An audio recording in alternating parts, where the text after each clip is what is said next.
Big boss హౌస్లో అడుగుపెట్టిన నిఖిల్ తమ క్లాన్ల కోసం ఎంత ఎలా ఆడాడో ప్రత్యేకంగా చెప్పనవసరం లేదు. ఒకానొక టైంలో ఏకంగా ప్రాణం పెట్టి మరీ ఆడేసిన సందర్భాలు చాలానే ఉన్నాయి. అలాంటిది బిగ్ బాస్ ఎప్పుడైతే క్లాన్లను డివైడ్ చేశారో అప్పుడు హౌస్లో ఉన్న కంటెస్టెంట్స్ యొక్క నిజ స్వరూపాలు బయటపడ్డాయి.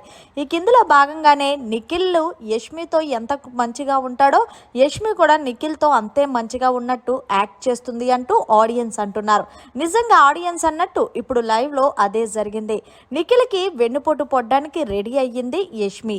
ఇక అసలు విషయానికి వస్తే ప్రస్తుతం మెగా చీఫ్ కంటెండర్ టాస్క్ జరుగుతుంది. అయితే బిగ్ బాస్ ఈ టాస్కులు సరికొత్తగా ప్లాన్ చేశాడు. ఇక ఇందులో భాగంగానే పృథ్వీ, నబిల్ వీరిద్దరూ వచ్చి యష్మికి ఏం చెప్తున్నారంటే, యష్మి నీకు ఎలాగో ఛాన్స్ వస్తుంది కాబట్టి నీకు ఛాన్స్ వస్తే ఖచ్చితంగా నువ్వు నిఖిల్ని ఎంచుకో.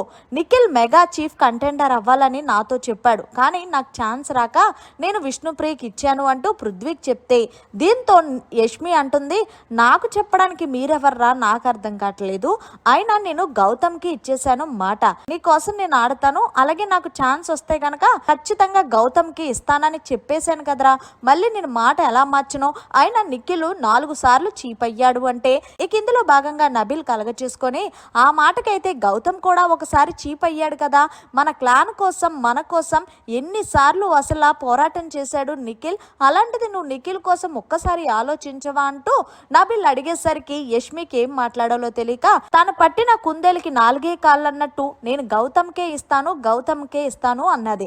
ఇక పృథ్వీకి చిరాకు వచ్చి, మరి గౌతమ్కి ఇస్తానన్నప్పుడు గౌతమ్తో గొడవాడడం ఎందుకు, నిఖిల్కి గౌతమ్కి గొడవలు పెట్టడం ఎందుకు నీ వల్ల, కానీ ఏదేమైనా సరే నీ ప్రవర్తన ఏంటో అర్థం కావట్లేదు, సరే ఇచ్చేసి గౌతమ్కి మాట ఇచ్చావు కదా అంటూ పృథ్వీ, నబిల్ అక్కడి నుంచి వెళ్ళిపోయారు. మరి నిజంగా చెప్పాలి అంటే గౌతమ్తో గొడవ ఆడుతుంది, నిఖిల్ కోసం ఏదైనా చేస్తాను ఫ్రెండ్గా అంటది. మరి ఆ సమయం వచ్చినప్పుడు మాత్రం వెనుదిరుగుతుంది యష్మి. అంతేకాకుండా ఇక్కడ గమనించాల్సిందే, ఫస్ట్ నుంచి తన క్లాన్ కోసం ఆడిన నిఖిల్ పోయాడు, మధ్యలో నుంచి వైల్డ్ కార్డ్ ఎంట్రీ ద్వారా అడుగుపెట్టిన గౌతమ్ ఎక్కువైపోయాడా అంటూ లైవ్ కింద కామెంట్స్ అయితే వినిపిస్తున్నాయి.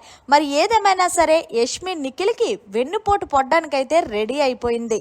దీని మీద మీరేమంటారనేది కమెంట్ సెక్షన్లో తెలియచేయండి. మరిన్ని లేటెస్ట్ అప్డేట్స్ కోసం చూస్తూనే ఉండండి మన ఛానల్.